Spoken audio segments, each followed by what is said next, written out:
একঘেয়ে ডিমের ঝোল বাদ দিয়ে আজই ট্রাই করুন শাহী ডিমের কোরমা। এই একবার খেলে রেস্টুরেন্টের কোরমার স্বাদও ভুলে যাবেন। চলুন দেখে নিই এর সিক্রেট রেসিপি। আজকের এই রেসিপিটির জন্য আমি এখানে 5টি হাফ বয়েলড এগ অর্থাৎ সেদ্ধ করা ডিম নিয়েছি। ডিমগুলোকে একটু সুন্দর দেখানোর জন্য এবং মশলা ভেতরে যাওয়ার জন্য আমি ধারালো ছুরি দিয়ে হালকা দাগ কেটে নিচ্ছি। তবে আপনি চাইলে আপনার পছন্দমতো যে কোনো ডিজাইন করে নিতে পারেন। চুলায় একটি প্যান বসিয়ে দিয়ে দিচ্ছি 2 টেবিল চামচ রান্নার তেল। তেল গরম হলে ডিমগুলো ছেড়ে দিচ্ছি।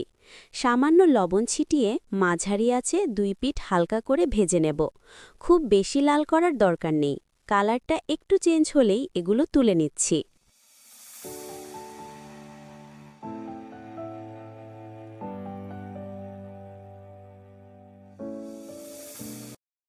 একই প্যানে তেল দিয়ে গোটা গরম মশলা ফোড়ন দিচ্ছি। এখানে এলাচ দারুচিনি আছে। এবার দিয়ে দিচ্ছি আধা কাপ পেঁয়াজ কুচি।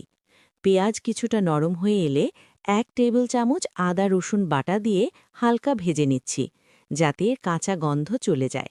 সাথে দিচ্ছি সামান্য মরিচের গুঁড়া। দিয়ে দিচ্ছি স্বাদমতো লবণ। এবার দেব ডিমের কোরমার সেই সিক্রেট মিশ্রণ।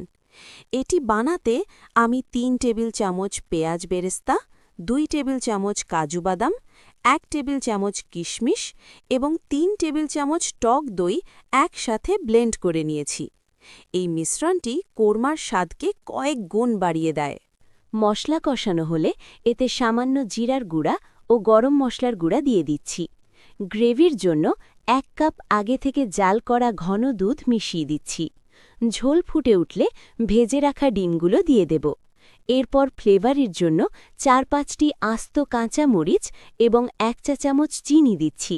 সবশেষে 1 টেবিল চামচ ঘি ছড়িয়ে দিয়ে ঢেকে রাখব 5 মিনিটের জন্য।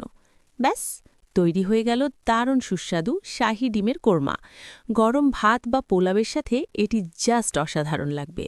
রেসিপিটি কেমন লাগলো কমেন্টে জানাতে ভুলবেন না কিন্তু। আর আপনাদের মধ্যে কার কার ডিমের কোরমা পছন্দ ঝটপট কমেন্ট করুন। ভিডিওটি ভালো লাগলে নিজের ওয়ালে শেয়ার করে রাখুন, যাতে পরে সহজেই খুঁজে পান।